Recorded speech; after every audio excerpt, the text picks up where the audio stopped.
tiene que quedar claro, mira, hay una demanda de activos y depende de estas 4 variables que les estoy hablando, ¿no? Bueno, y acá tienen el cambio en la variable y el cambio en la cantidad demandada, ¿no? Obviamente, el único que juega para atrás es el riesgo. Y luego vamos al equilibrio en el mercado de bonos, donde tenemos una oferta de bonos y tenemos una demanda de bonos, ¿no? Entonces, fíjense que sobre el eje Y tenemos el precio del bono, que en este caso, en el ejemplo del libro, es 1000,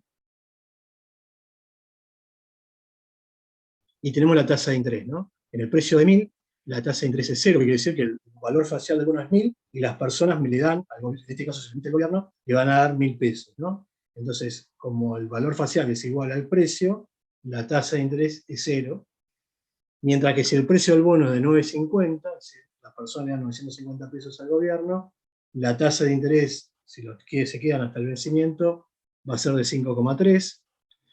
Si le dan 900 pesos va a ser de 11,1. Bueno, así hasta llegar a 750, donde van a tener una tasa o un rendimiento del 33%, ¿no? Entonces, fíjense que en el mismo eje ustedes tienen el precio y entre paréntesis tienen la tasa de interés, ¿no? Ahora tienen las dos variables juntas. Si se dan cuenta, bueno, a medida que baja el precio, la tasa de interés sube, que es lo que habíamos visto en el cuadrito anterior, ¿no? Bueno, ahora en el mercado de bonos tenemos un equilibrio que se establece cuando el precio del bono es de 850 y obviamente, como sabemos, tiene un rendimiento o una tasa de interés implícita del 17,6%, ¿no? En ese punto, la demanda y la oferta de los bonos se igualan. ¿Está bien? ¿Quedó claro esto? Sí. Genial.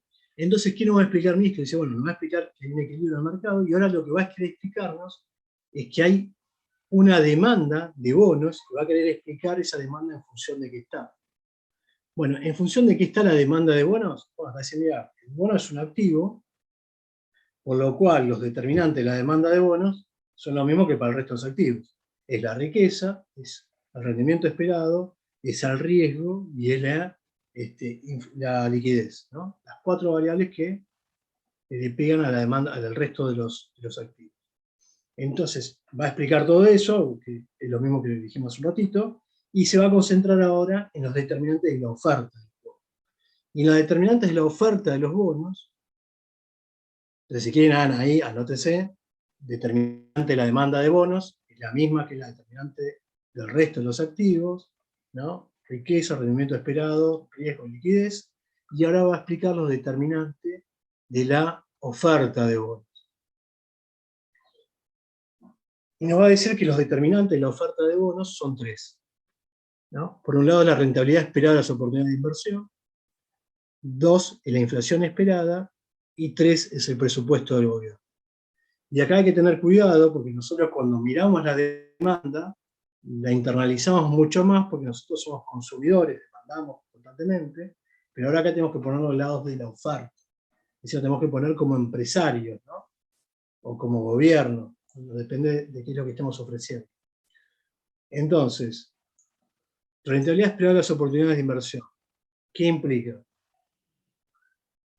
Supongamos que estamos mirando el nivel de actividad de la economía, que ya ustedes lo estoy analizando con Hugo, y creemos que a partir de mañana todos los datos macroeconómicos indican que la economía de ahora en más va a empezar a crecer en Argentina durante 2 años en forma interrumpida, ¿no?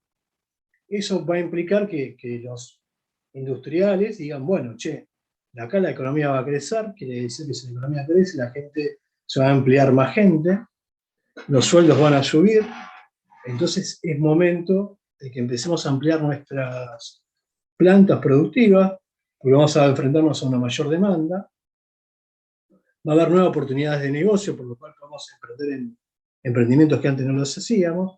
¿Por qué? Y estamos viendo que esto es una gran oportunidad, ¿está bien? Eso es lo que estamos viendo.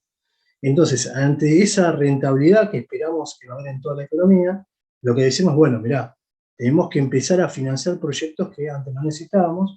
¿Y cómo lo vamos a financiar? Bueno, vamos a emitir bonos, pero cuidado, esto lo va a hacer el privado, también las empresas.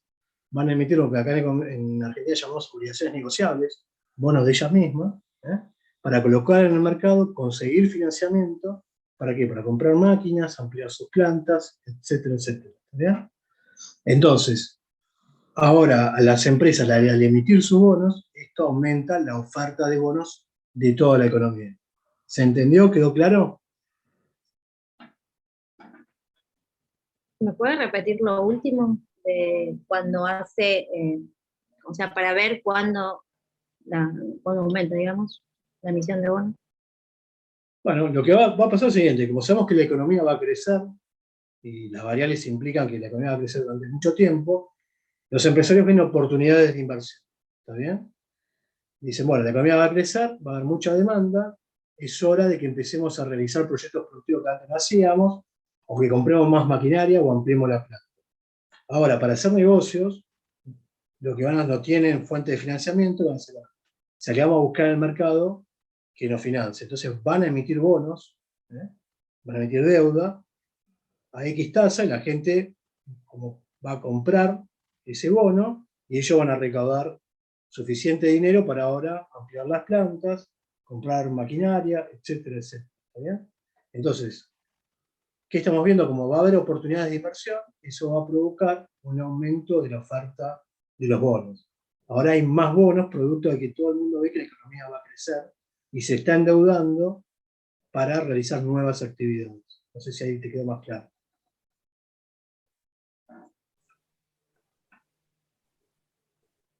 Sí, sí, hay un poco más. Gracias. No. Profesor, Bueno, esto siempre perdón, en el escenario de que no tenga financiamiento, otros financiamientos conocidos, ¿no? Porque no es lo más habitual que las empresas emitan bonos. o ponen capital propio o buscan de alguna manera de financiamiento, ¿no? O sea, Esto para seguir, yo lo pregunto para entender las políticas en general, en qué momento, porque por lo general el- hablo de mi conocimiento más reducido, ¿no? La fuente de financiamiento es un crédito bancario. Eh, Cuando eso no existe, ¿se opta por la emisión de bonos o...? sí, y las empresas grandes por lo general colocan obligaciones mensuales. Entonces, vos mirá las grandes empresas, colocan bonos. O sea, ¿por Ah, qué? buenísimo. Porque el bono tiene una tasa menor, o van a tratar de poner sus propias condiciones, que sea una Claro, tasa menor o condiciones más flexibles que las que te exige el banco. ¿Verdad? Claro que el banco es una alternativa. Las claro, empresas que son más grandes, que por ahí pueden conseguir mejores condiciones en el mercado, ¿está bien? claro, Van directamente a colocar obligaciones negociables.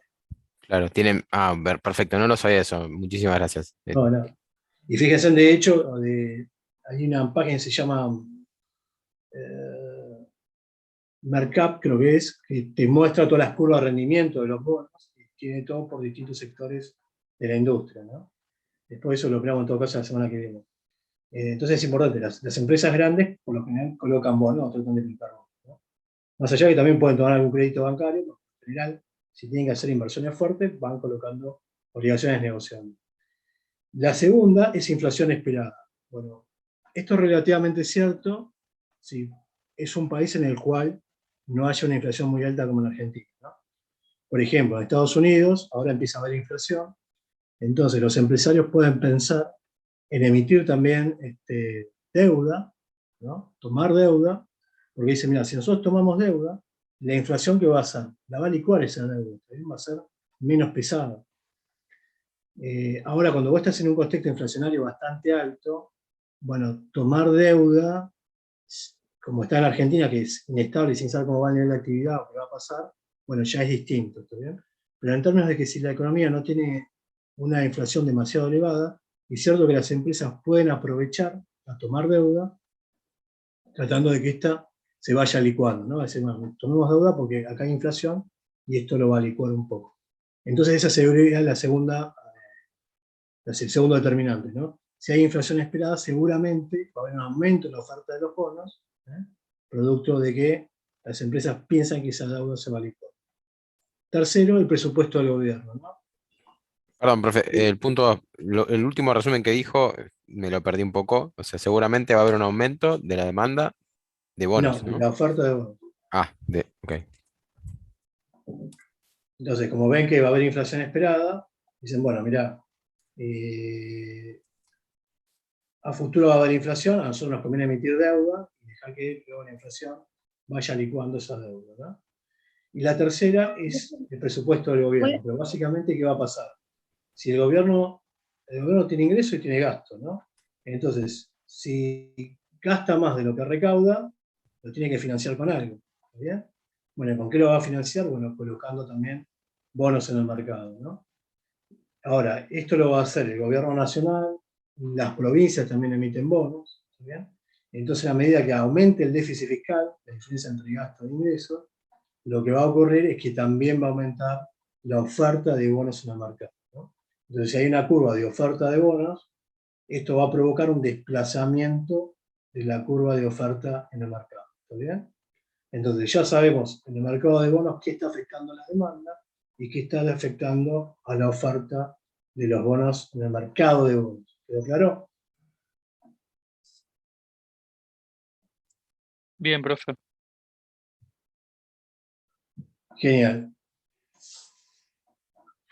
Bueno, vamos a ir a la... Bueno, ahora vamos a ir derecho a la preferencia por la liquidez. Ahorita nos quedamos un poquito en la filmina. Entonces, estuvimos ahora explicando, recién les expliqué qué era lo que pasaba en el mercado de bonos, ¿no? Ya entendemos que hay una relación inversa entre la tasa de interés y el precio de los bonos. Luego vimos que hay un equilibrio, en ese equilibrio hay un precio y una tasa de interés de equilibrio, y que la oferta y la demanda tienen diferentes determinantes, ¿no? Eso ya lo tienen que haber internalizado, y ahora nos metemos en el mercado de dinero. Y cuando va a analizar el mercado de dinero, básicamente, Misch, que acá se han dado cuenta ustedes que es un keynesiano, y entonces acá dice, bueno, dice, un modelo alternativo desarrollado por Keynes, llamado marco conceptual de la preferencia por liquidez, determina la tasa de interés de equilibrio en términos de la oferta y de la demanda de dinero. Según Keynes, la demanda de liquidez está determinada por tres motivos. Motivos transaccionales, la gente prefiere tener liquidez para asegurar las transacciones económicas corrientes, tanto de consumo personal como de negocio. Motivo de precaución, la gente prefiere guardar dinero para afrontar dificultades inesperadas que requieren gastos inusuales, o también para prevenir dificultades en el empleo, la economía o la sociedad. Y 4, motivo especulativo, la gente mantiene dinero líquido esperando aprovechar en el momento oportuno los movimientos del mercado. Dice, así, por ejemplo, cuando la tasa de interés es baja, la gente trata de guardar más dinero para cuando aumenta la tasa de interés, ¿no? Entonces, de vuelta, tenemos una demanda ahora de dinero, y esa demanda decimos que está determinada por tres motivos, ¿no? Transaccional, precautorio y especulativo. Ahora, cuidado, si aumenta la cantidad de transacciones, yo me voy a mover sobre la curva de demanda, ¿eh? O si baja la cantidad de transacciones, me estoy moviendo siempre sobre la curva. Si aumenta por la demanda por motivos precautorios, también me muevo sobre la demanda de la curva. Y si aumenta por motivos especulativos, también me muevo sobre la demanda de la curva, ¿no? ¿Y qué está pasando? ¿Por qué en realidad digo que me muevo sobre la curva de demanda? Porque en realidad esto en el día, las personas van haciendo transacciones y van eligiendo la cantidad de dinero que desean tener. Lo mismo en términos de precaución o en términos especulativos, ¿no? Entonces, nos movemos siempre sobre la curva de demanda. Entonces, la demanda en sí tiene estos tres componentes, ¿no? Un componente transaccional, un componente precautorio y un componente especulativo. Dice, para Keynes, la preferencia por la liquidez desempeña un papel fundamental en la determinación de la tasa de interés. Dice, la economía convencional ha considerado que la tasa de interés representa el punto de equilibrio entre la demanda de dinero y la oferta de ahorro. Pero para Keynes esto es inexacto, porque la variación de la demanda de capital o de la oferta de ahorro hacen fluctuar el ingreso, y solamente si conocemos la preferencia por la liquidez, es el cual desean las personas por estar líquidos, podremos estimar la tasa de interés. Dice, la tasa de interés, según él, en lugar de una recompensa para el ahorro, a diferencia de la economía clásica o neoclásicos, es una recompensa por desprenderse de la liquidez. Dice, la tasa de interés es el premio